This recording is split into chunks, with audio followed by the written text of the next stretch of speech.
ससंजमोतमो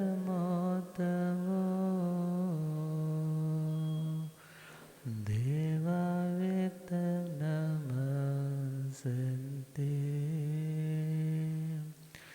जस धमे सया मणो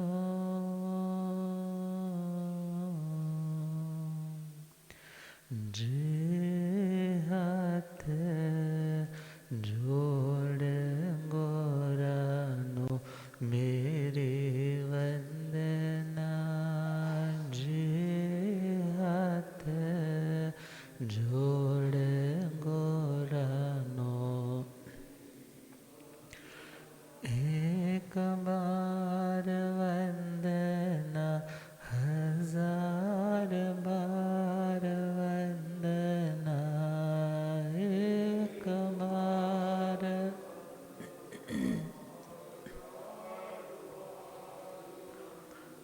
लाख बार वंदना करोड़ बार वंदना लाख बार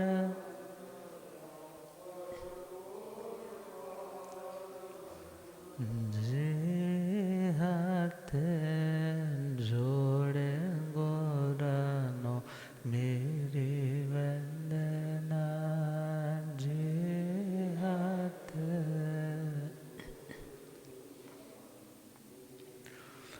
ढगमग डोले नैया मेरे ढगमग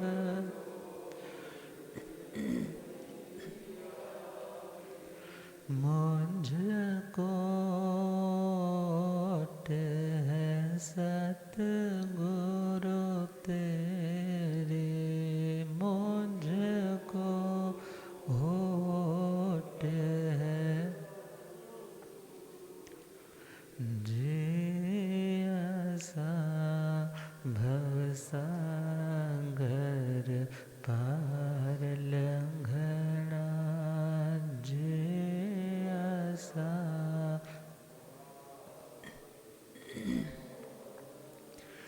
जे हाथ जोड़ गोरानो मेरी वंदना जे हाथ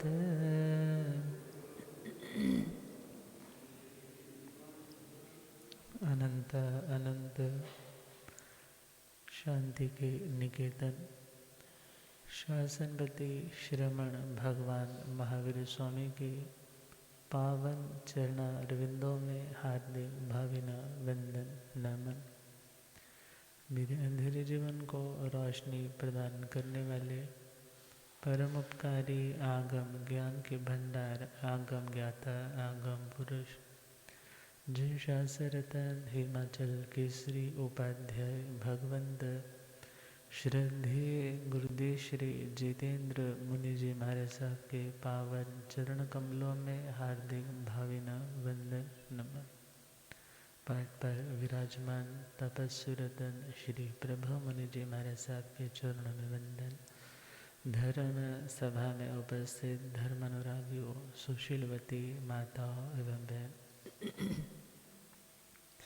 असीम पुण्यदय से भाग्यदय से आप सबको संतों का समागम और वीतरागवाणी श्रवण करने का सुअवसर प्राप्त हो रहा।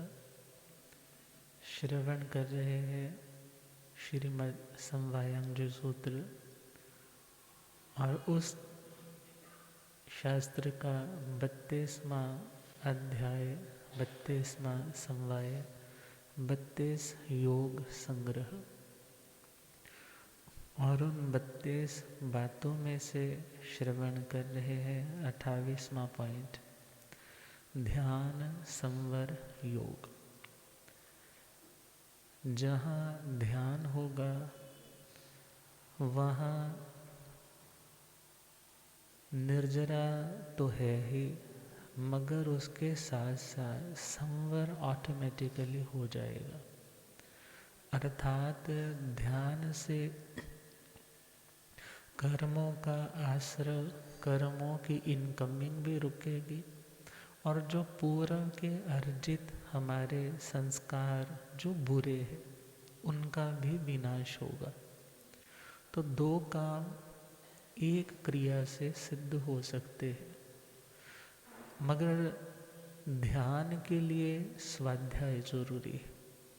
बिना स्वाध्याय के ध्यान प्रशस्त, उत्तम, शुभ नहीं हो सकता। जो लोग यह कह देते हैं कि बिना स्वाध्याय के ध्यान हो सकता है, ज्ञान की कोई ज़रूरत नहीं है, शायद वे लोग अभी अनभिज्ञ है कि ज्ञान के बिना ध्यान परिपक्व नहीं हो सकता। और ध्यान में जब उन चीज़ों को जो पढ़ी थी अब स्थिर होने लग जाती है, तो उस व्यक्ति की स्वाध्याय में रुचि और गहरी हो जाती। अर्थात स्वाध्याय से ध्यान में बल मिलता है और ध्यान से स्वाध्याय में बल मिलता है, मजबूती आती है। और अक्सर कह देते हैं कि जब आत्मा को ही जानना है फिर इतने शास्त्र पढ़ने की क्या ज़रूरत है। मगर यहाँ पर चिंतन करना है कि बिना आगमों के अभ्यास के आत्मा को यह बोध नहीं हो सकता कि क्या मेरे लिए अपनाने वाला है, क्या मेरे लिए त्यागने वाला है और क्या मेरे लिए मात्र जानने वाला है। और जब आत्मा श्रुत ज्ञान का अभ्यास करता है तो उस समय पढ़ते पढ़ते भी वो ध्यान में चला जाता है। पढ़ते पढ़ते भी किस में चला जाता है?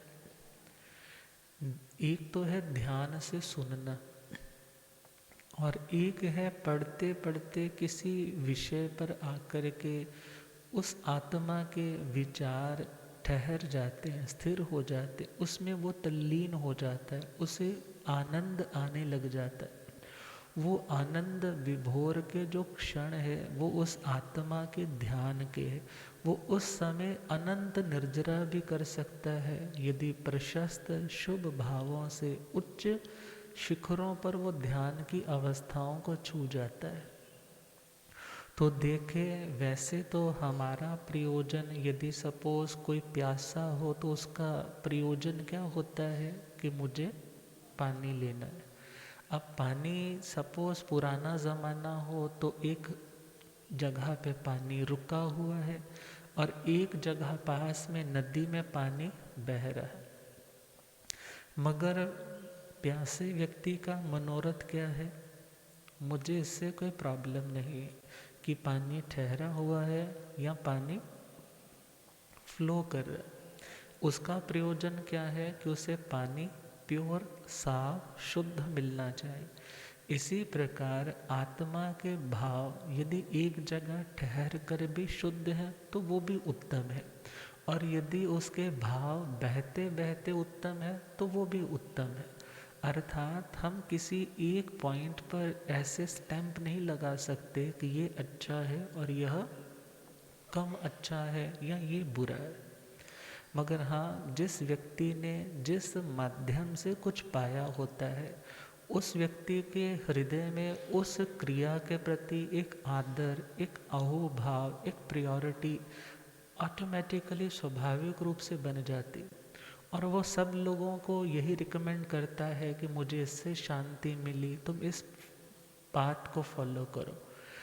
जिस प्रकार एक डॉक्टर से सपोज तुम्हें कोई प्रॉब्लम थी, तुम ठीक हो गए, उसने जो दवाई समझाई तुमने फॉलो की, ठीक हो गए। वही पड़ोस वाला व्यक्ति, उसने उसको ट्राई किया था मगर उससे उसको फ़र्क नहीं पड़ा तो वो दूसरे डॉक्टर के पास चला गया। अब एक बीमार व्यक्ति का प्रयोजन क्या है कि उसका रोग दूर हो जाए। अब उसको ये लेना देना नहीं है किससे दूर हो रहा है, मगर हाँ उत्तम हो, अच्छा व्यक्ति हो और अच्छे व्यक्ति से इलाज है तो ज़रूरी नहीं है कि वो अच्छा व्यक्ति तुम्हें सूट कर जाए। क्या कर जाए? सूट कर जाए, मगर दूसरा अच्छा व्यक्ति वो तुम्हें सूट कर गया, तो इसका मतलब ये नहीं है बाकी डॉक्टर्स बुरे हैं, उनको कुछ नहीं आता जाता। इसी प्रकार जो स्वाध्याय की प्रेरणा देने वाले, उन्हें स्वाध्याय से अभूतपूर्व आनंद मिलता है। वो कहते हैं हमने जो भी पाया स्वाध्याय से पाया। और जो ध्यान करने वाले हैं, श्रुत ज्ञान के बिना तो वो भी ध्यान नहीं करते।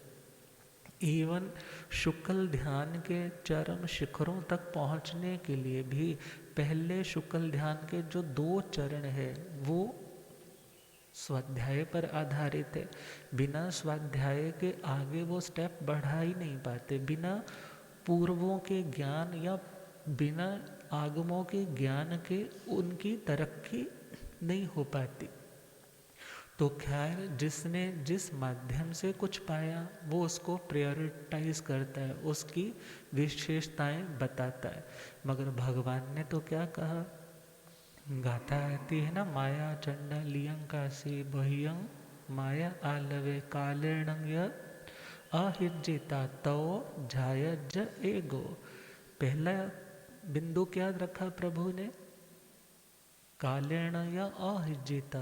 जो स्वाध्याय के काल में पढ़ने के लिए कंटेंट तुम्हें पढ़ना था, गुरु चरणों में बैठकर सुनना था, अपने प्रश्नों का समाधान करना था, अपनी अनुप्रेक्षा करनी थी या किसी को पढ़ाना था, ये सारे कार्य जब तुमने अपने उस टाइम ड्यूरेशन में कर लिए, अब पढ़ाते पढ़ाते भी बहुत बार नई चीज़ें पढ़ाई जाती है, क्योंकि नए नए प्रश्न आते हैं और उन प्रश्नों के आंसर्स पहले सोचे नहीं होते, मगर उसी टाइम उनकी स्फुरना, उनके बारे में भी उस आत्मा को समझ आने लग जाती। अर्थात स्वाध्याय या सुनाया या स्वयं किया, मगर उसके बाद प्रभु ने क्या बोला, तो झायज एगो। उसके बाद एकांत में बैठ करके क्या करे, ध्यान करे। क्या करे, ध्यान करे। अर्थात इस टाइम यदि आप सुन रहे हो, ये क्या सुना जा रहा है, आगम की बात सुनी जा रही है। अब सुनते सुनते भी आप लोग स्वाध्याय कर रहे हो। क्या कर रहे हो, स्वाध्याय कर रहे हो। स्वाध्याय मतलब अच्छा अध्याय, अच्छा अध्ययन, अच्छी चीज़ों को पढ़ना, अच्छी चीज़ों को सुनना। तो जिस टाइम स्वाध्याय तुम्हारा अच्छा होने लग पड़ा, मगर तुमने घर जाकर उन चीज़ों पे चिंतन नहीं किया।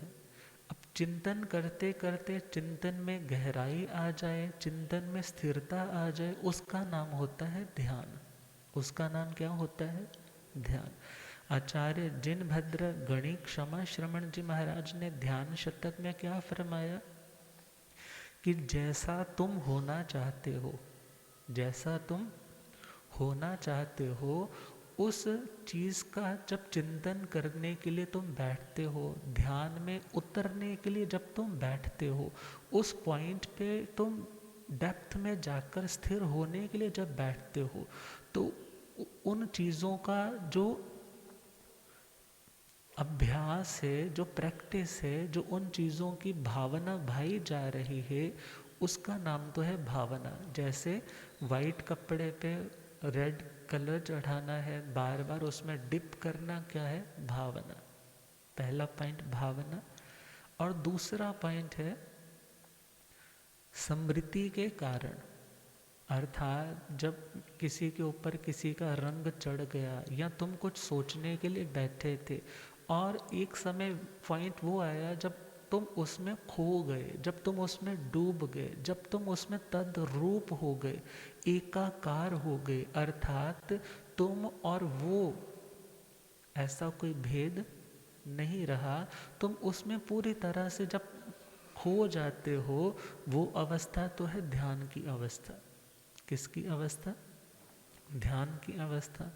एक रागी को भी ध्यान करना आता है, जो उसका प्रिय है उसको याद करते करते उसमें इतना तल्लीन उस चिंतन में हो जाता है, कोई आकर के उसको बुलाता है, उसको पता ही नहीं चलता। क्यों नहीं पता चला, क्योंकि वो प्रेजेंट वहाँ नहीं है। वो प्रेजेंट कहाँ है, वो कहीं और है। और उस स्थिरता का नाम क्या है, ध्यान। मगर वो स्थिरता जो हमें शांति दे, वो स्थिरता जो हमारे कर्मों के बुरे संस्कारों को नष्ट करे, वो स्थिरता जिसके आने पर हमारा चित्त, हमारा मन कभी भी सन्मार्ग से विचलित ना हो, ऐसी कमाई करना हमारे ध्यान का प्रयोजन है। ऐसी कमाई करना क्या है? हमारे इस ध्यान का लक्ष्य प्रयोजन है। अब जिस व्यक्ति ने वो ध्यान किया, अब ध्यान कुछ करने जा रहा है, मतलब भावना करने जा रहा है, मतलब भावना स्थिर हो गया है, मतलब ध्यान स्थिर हो गया है, उसका मतलब ध्यान। अब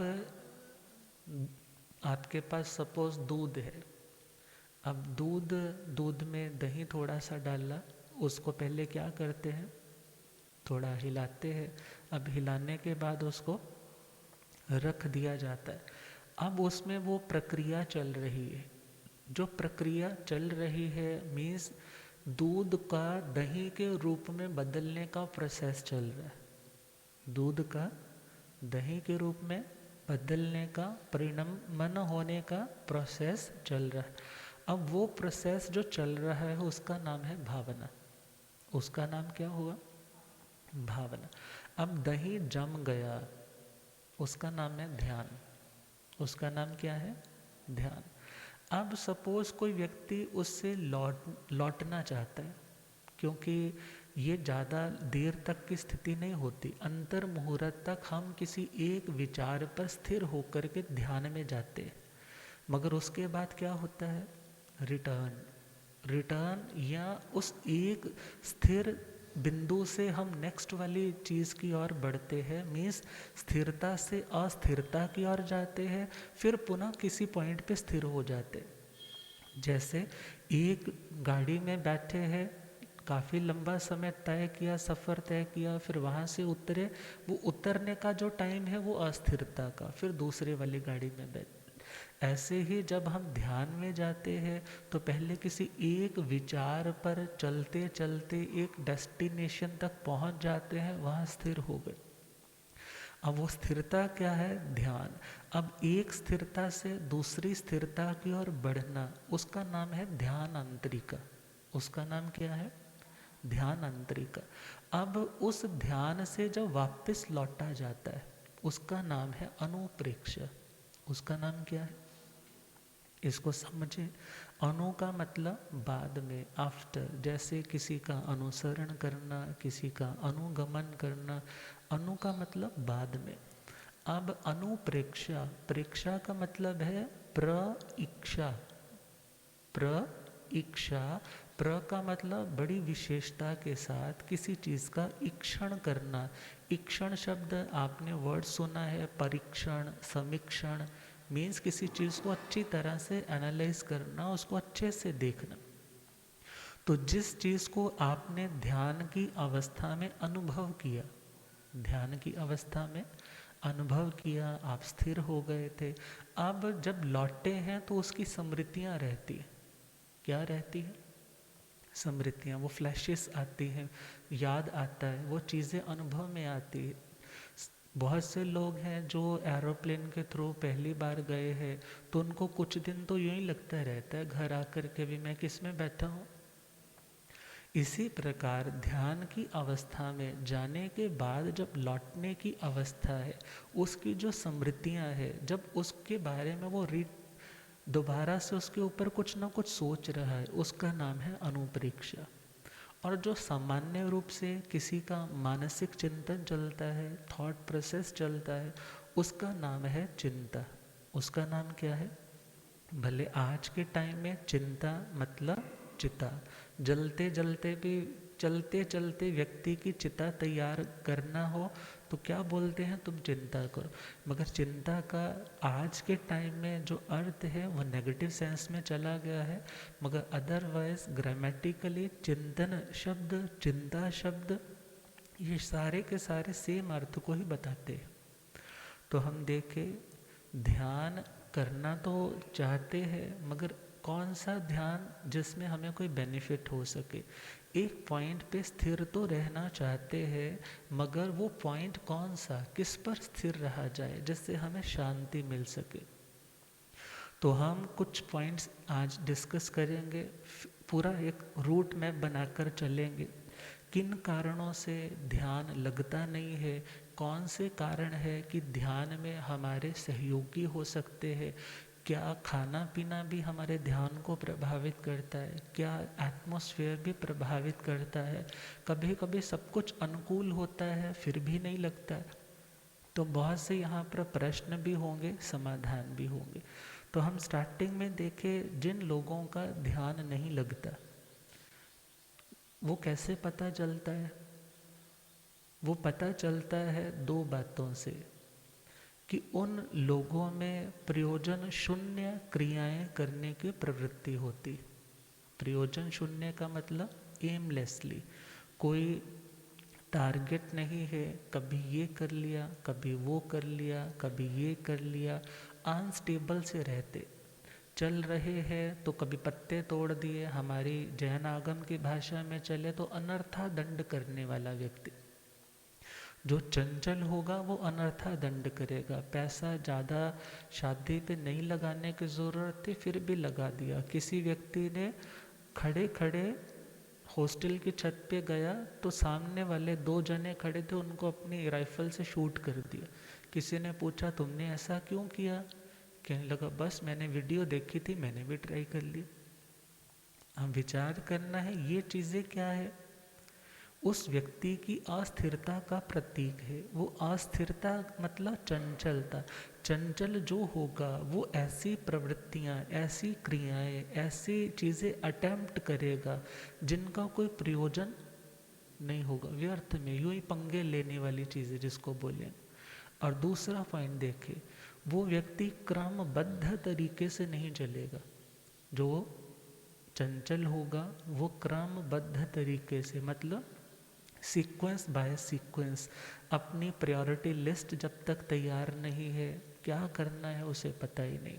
अर्थात कभी कुछ कर लेगा, भले अच्छा कर रहा है, मगर उसको बीच में ड्रॉप करके फिर दूसरा शुरू कर देगा, फिर तीसरा शुरू कर देगा, और इस कारण वो ज़िंदगी में अपना टारगेट अचीव नहीं कर पाएगा और अशांत रहेगा।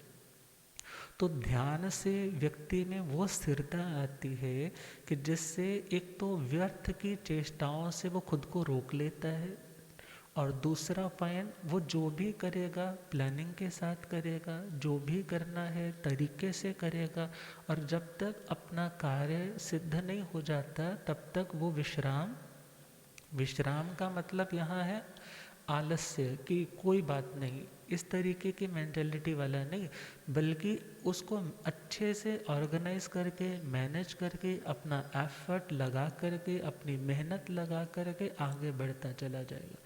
तो ध्यान देखा जाए, जिंदगी के धरातल पे भी व्यक्ति को दुनिया चलाने के लिए भी स्थिरता की ज़रूरत तो है। अस्थिरता से तो दुनिया भी तुम्हारी क्या रहती है हमेशा। अब भगवान की जितनी बातें हैं वो देखा जाए तो अनेकांतवादी है। कैसी बातें हैं? अब एकांतवाद तो ये कहेगा कि ध्यान सिर्फ योगियों की चीज़ है, गृहस्थी नहीं कर सकता। मगर अनेकांतवाद क्या बोलेगा, जिसे शांति चाहिए ध्यान वो कर सकता है। अब शांति तो किसको नहीं चाहिए, शांति तो हर व्यक्ति को चाहिए। तो आगे चले, आचार्य रामसेन हुए हैं, एक आचार्य रामसेन, उन्होंने भी ध्यान के बारे में बताया कि ध्यान की उत्पत्ति में कुछ चीज़ें रिक्वायर्ड होती हैं, ज़रूरी होती है, जो भावों की दृष्टि से, आत्मा की दृष्टि से जिनकी ज़रूरत है। जैसे हम कहें कि हलवा बनाना है सपोज़ मूंग दाल का, तो उसके लिए क्या ज़रूरी है, मूंग दाल भी ज़रूरी है, शक्कर भी ज़रूरी है, घी भी ज़रूरी है, गैस भी ज़रूरी, सब कुछ ज़रूरी है। इसी प्रकार जो चाहता है मैं ध्यान करूं, तो उस ध्यान के लिए भी कुछ चीज़ें रिक्वायर्ड होंगी ना, उनकी भी ज़रूरत होगी। तो उन चीज़ों का फॉलोअप होना भी ज़रूरी है। और कोई कह सकता है कि महाराज जो ये पॉइंट आप सुनाने जा रहे हो ना, उसमें पहला पॉइंट है संग त्याग। संग त्याग का मतलब है अनासक्ति। कोई कह सकता है महाराज यदि अनासक्ति पहले ही आ गई फिर ध्यान का प्रयोजन क्या है? यदि अनासक्ति डिटैचमेंट उसके अंदर ऑलरेडी है, फिर उसको ध्यान करने का प्रयोजन क्या है? वो क्यों करने जा रहा है ध्यान? तो यहाँ ध्यान देना है कि हम भोजन क्यों करते हैं? भूख को शांत करने के लिए। इसी प्रकार ये ध्यान भी करना है तो किसके लिए? वैसे देखा जाए तो अनासक्ति को बढ़ाने के लिए। मगर जब करने बैठे हैं तो किस लक्ष्य को लेकर, किस संकल्प को लेकर, किस विचार को आगे रख कर के बैठेंगे कि मैं आत्मा इन गुणों से युक्त हूँ, मैं आत्मा इन गुणों से युक्त हूँ, अर्थात मैं डेफिनेटली ऐसा होना चाहता हूँ, इसलिए मैं ये साधना करने जा रहा हूँ। अभी मेरे में वो सब क्वालिटीज़ आई नहीं है, मगर जैसे जैसे अभ्यास बढ़ेगा तो मेरे अंदर ये क्वालिटीज़ भी आ जाएंगी। तो पहला पॉइंट दिया है संग त्याग। संग त्याग का मतलब अनासक्ति। अनासक्ति का मतलब आसक्ति का अभाव, अटैचमेंट का अभाव, मेरेपन का अभाव, ये मेरा है, इस बुद्धि का त्याग। व्यक्ति दुखी क्यों हुआ? ध्यान में स्थिरता क्यों नहीं मिली? क्यों नहीं स्थिर हो पाया? क्योंकि किसी ना किसी को क्या मानना, ये मेरा। अब उस वहाँ कोई प्रॉब्लम आई है तो मन अस्थिर हो जाता है, चित्त चंचल हो जाता है। स्थिरता चाहिए तो जैसे इवनिंग में आते हो तो अपना कॉस्ट्यूम, अपने कपड़े चेंज करके दूसरे कपड़े पहन लेते, इसी प्रकार ध्यान करने बैठे हैं तो क्या सोचना, बाकी सारे विचार, बाकी सारे रिश्ते बाहर के हैं, उनको उतार करके रख दिया। अब ये एक विचार, एक तुमने ऑटो सुजेशन दी है, एक माइंड की फीडिंग की है कि मैंने अनासक्त भाव से ध्यान करना है। कुछ भी होगा मुझे उन चीज़ों के प्रति कुछ भी नहीं सोचना, क्योंकि जो मेरा है वो ऑलरेडी मेरे पास ही है। अब जब ध्यान में बैठने लगा है, ध्यान किसका फलीभूत होगा, ध्यान किसका लगेगा? जो अनासक्ति के साथ आगे बढ़ेगा।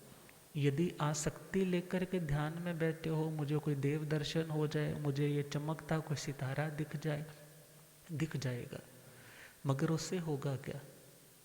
उससे होने वाला तो कुछ नहीं। वो तो एक तरह का एक बहुत छोटा सा आने वाला एक विघ्न है तुम्हारी साधना। वहीं रुक गए तो फिर वहीं के रह जाओगे।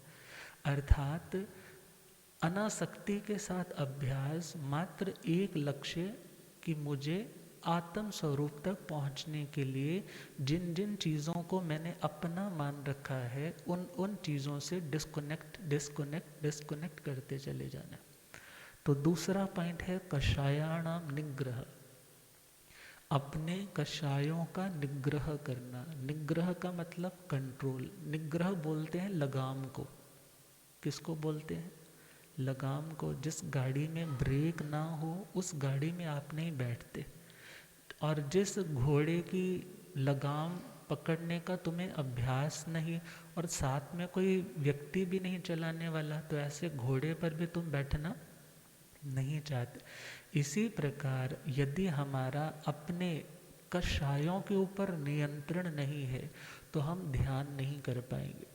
अर्थात ध्यान में आगे बढ़ना है, हम मेंटल पीस पाना चाहते हैं, कर्मों की विशेष निर्जरा करना चाहते, आत्मा में जो बैठे हुए अशुभ संस्कार, बुरे विचार, जिनकी हमने भावना, उनको एप्रिशिएट कर करके उनको इंस्टॉलमेंट कर रखी है, आत्मा में उन्हें इकट्ठा कर रखा है। आत्मा रूपी इस खेत में वो बीज बोए थे, कभी ना कभी वो फल लेकर के आएंगे, दुख का, अशांति का, डिस्ट्रैक्शन का। तो उन समस्त बीजों को निर्बीज करने वाला, उन्हें रूट आउट करने वाला उपाय कौन सा है? ध्यान। ध्यान कब सधेगा? जब ज्ञान होगा। इतना हमेशा ये क्वेश्चन याद रखना, बिना ज्ञान के तुम ध्यान अच्छे से नहीं कर पाओ। एक आरत ध्यान, रौद्र ध्यान करने वाला भी ध्यान करता है, दुनिया में खपने वाला भी बहुत ध्यान करता है, चोर भी ध्यान करता है, मगर वो ध्यान आत्मा को शांति देने वाला, निर्भय बनाने वाला, फियरलेस बनाने वाला ध्यान नहीं है। तो यहाँ हम देखें सेकंड पॉइंट ध्यान के लिए कौन सा बताया, कषायाणाम निग्रह, क्रोध का निग्रह, मान का निग्रह, माया का निग्रह और लोभ का निग्रह। क्या सोच करके ध्यान में बैठना है कि मुझे किसी के ऊपर क्रोध नहीं, किसी चीज़ का अभिमान नहीं, मेरे पास यदि कोई बुराई है तो उसका कोई छुपाव नहीं, और दूसरों की चीज़ें हड़पने का मन में कोई लालच नहीं। क्यों? क्योंकि ये मेरी आत्मा का स्वभाव नहीं है, ये मेरी आत्मा का ट्रेट नहीं है, ये मेरी आत्मा की नेचुरल एबिलिटी नहीं है। तो ध्यान में दूसरा पॉइंट जब आत्मा ने धारण किया कि मैं कषायों का निग्रह, कंट्रोल करने के लिए ध्यान करने जा रहा हूँ, तो उसे सफलता मिलेगी। तीसरा पॉइंट दिया है व्रत धारणम। तीसरा पॉइंट कौन सा? व्रत धारणम, अर्थात जिंदगी में कोई ना कोई नियम भी होना चाहिए। जब तुम किसी चीज़ का कोई नियम नहीं लेकर के चलते, नियम का मतलब प्रतिबद्धता, नियम का मतलब तुम्हारे अंदर किसी कार्य के प्रति जब समर्पण नहीं आता, तो तुम ध्यान में भी कैसे आगे बढ़ पाओगे। और अगला पॉइंट है मनोक्षाणाम जयश्चेति। मन और अक्ष, अक्ष बोलते हैं इंद्रियों को, मन का और इंद्रियों का क्या करना, मन का और इंद्रियों का जो बाहर की ओर अनकंट्रोल्ड जो उनका प्रवाह चल रहा है उस पर जय, उसके ऊपर विजय प्राप्त करना। जो जीत हासिल कर ले उसी को जिन कहा जाता है। क्या बोला जाता है उसे? जिन। जिन शब्द से ही जिनेंद्र बनता है, जिन शब्द से ही जिनेश्वर बनता है। दूसरे मतांतरों में हम क्या सुनते हैं, उन्होंने इतने राक्षसों का संहार कर दिया, उन्होंने इतने शत्रुओं को मार गिराया, मगर जैन आगम में क्या आता है, भगवान ने कौन सा शत्रु को मारा? हाँ, जो मन में उठने वाले बुरे विचार थे, वो भी तो शत्रु की तरह है ना। भगवान क्या कहते हैं, शत्रु भी अंदर है और मित्र भी अंदर है, राम भी अंदर है और रावण भी अंदर है, कृष्ण भी अंदर है और कंस भी अंदर है, गौशाला भी अंदर है, गौतम स्वामी भी अंदर है। मगर हमें किसको स्ट्रांग बनाना है? जो अच्छा है। जो अच्छा है उसका पक्ष भी लेना है, उसकी केयर भी करनी है, उसको फीड भी देनी है। क्यों? क्योंकि वो अच्छा जब बुरे को पनपने नहीं देगा तो जीत तुम्हारी है, अर्थात अच्छे की जीत, अर्थात तुम्हारी शांति की जीत। तो जो आत्मा अपने मन के ऊपर कंट्रोल करना जानता है, क्या सोच करके ध्यान में बैठे, ये नहीं है कि जो मैं गलत सोचता हूँ मैं तो ऐसा ही रहूँगा, चलता है तो इतना तो मेरे को फील गुड करवाता है, मगर ऐसा सोच करके बैठोगे ध्यान नहीं लगे। क्या पॉइंट? मेरे मन के जितने कुविचार, बुरे विचार है, मुझे उन पर नियंत्रण पाना है, इसलिए मैं क्या करने बैठा हूँ? ध्यान करने बैठा हूँ। अगला पॉइंट मेरी इंद्रियां, मेरी ये 5 सेंसेस क्या चाहती है? अनुकूलता। हर चीज़ में अनुकूलता ढूंढती है। शब्द भी हो तो बड़ा अनुकूल हो, मेरे फेवर में हर व्यक्ति खड़ा होकर अपने स्टेटमेंट दे, कुछ मेरे बारे में उल्टा नहीं बोले। मगर क्या सोच करके ध्यान करना कि हे प्रभु मेरे में तटस्थता आए। क्या आए मेरे में? तटस्थता। तटस्थ का मतलब निष्पक्षता आए, जो कहाँ है वो उसकी मेंटेलिटी है, ये उसकी स्थिति है, मगर हे प्रभु बाहर की परिस्थिति से मेरी मनस्थिति अनस्टेबल ना हो। ये सोच करके ध्यान में बैठने जा रहे हो और इस विश्वास के साथ बैठने जा रहे हो कि मैं ये जो चीज़ें मांग रहा हूँ ना, ये मेरा स्वरूप है, मैं अपना हक ही कह रहा हूँ प्रभु से। मैं ये नहीं कह रहा कि मेरे को कुछ और दे दो, मैं तो उसके लिए ही गुजारिश कर रहा हूँ कि जो मेरा है वो मुझे मिल जाए, जो मेरा है वो मुझे मिल जाए। अर्थात दुनिया में विषयों के प्रति जो बहने की आदत है, हे प्रभु मैं उसको कंट्रोल करना चाहता हूँ, क्योंकि वो क्रिया करने के बाद फिर पश्चाताप करता है आत्मा। इसलिए उन विषयों के प्रति जो आसक्ति की बुद्धि है, उनको पाने की जो लालसा है, मैं उसे मिटाने के लिए ध्यान करने जा रहा हूँ। किसके लिए ध्यान करने जा रहा हूँ? उन लालसाओं को मिटाने के लिए ध्यान करना चाह रहा हो। कहा सामग्री ध्यान जन्मनी। सामग्री का मतलब जैसे हवन करने वाले कहते हैं ना, ये चंदन लेकर आओ, ये घी लेकर आओ, ये उसकी सामग्री है।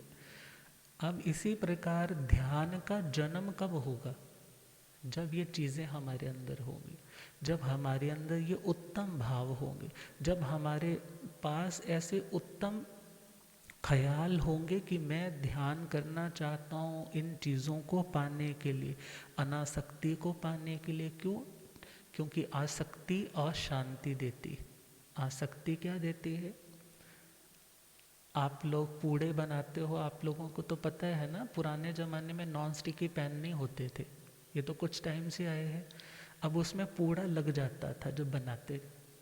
अब चिपकोगे तो कुछ ना कुछ नुकसान तो होगा ही, मगर यदि नॉन स्टिकी रह कर के चलोगे तो कोई नुकसान नहीं होगा। तुम अपना आत्म स्वरूप रीअटेन कर सकते हो। यदि सपोज किसी के साथ गए भी थे तो वापस लौट सकते हो।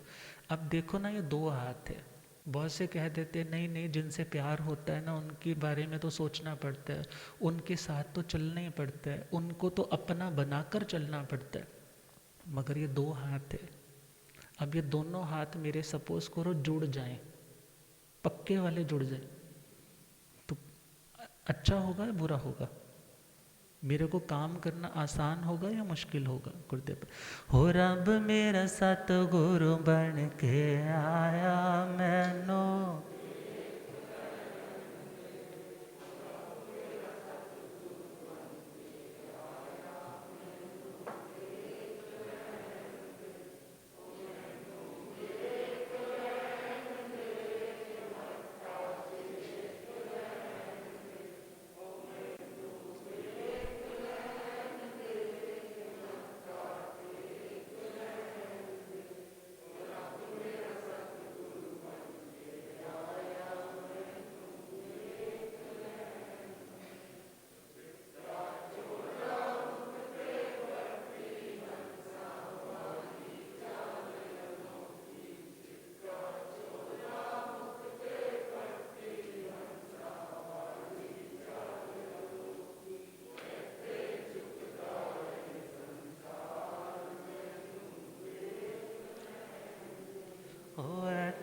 झुकदा है संसार,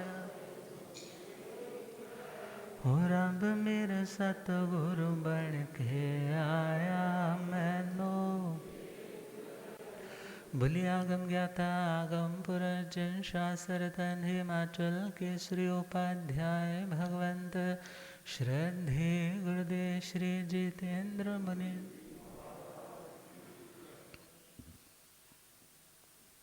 तो जो बच्चे जन्म से ही एक दूसरे से चिपके होते, उनकी ज़िंदगी कितनी मुश्किल हो जाती है। और जो अलग अलग होते, अब एक दूसरे का सहयोग करना वो अलग बात है, मगर किसी के प्रति आसक्ति करना, आसक्ति तुम्हारी प्रोग्रेस रोकेगी, आसक्ति तुम्हारी प्रोग्रेस बढ़ाएगी नहीं, आसक्ति तुम्हें दुख ही दुख देगी। इसलिए भगवान ने क्या कहा? अनासक्ति। अनासक्ति का मतलब अपरिग्रह भाव। तो इन बातों पे ध्यान में आगे बढ़ेंगे। कौन सी चीज़ें हैं जो ध्यान हमारा नहीं लगने देती? अब ध्यान आत्मा का यदि स्वभाव ही है तो वो क्यों प्रकट नहीं होता? तो इनके बारे में भी चिंतन करेंगे, प्रेम से गुनगुनाएंगे कुछ पंक्तियाँ। पाया नर तन बश क्यों हुआ बेखबर, जाग उठ तो जरा पाया अवसर क्यों हुआ बेखबर, जाग उठ तो जरा हो जी हो, जाग उठ तो जरा। खुद को जगाने के लिए शास्त्र की बातें सुनेंगे तो जो आत्मा के लिए ज़रूरी चीज़ें हैं, जो हमारे ध्यान में प्रगति दे सकती है, तो वो सारा कंटेंट तुम्हें शास्त्रों से मिलेगा। शास्त्र सुनोगे, खुद को अनुशासित करना आएगा, खुद को डिसिप्लिन करना आएगा, स्थिर होकर के विकास करना ही ध्यान का प्रयोजन है। स्थिर होकर के विकास करना ही क्या है? ध्यान का प्रयोजन। तो उसके ऊपर फिर चर्चा करेंगे ध्यान संवर योग पे। गुरुदेव कृपा।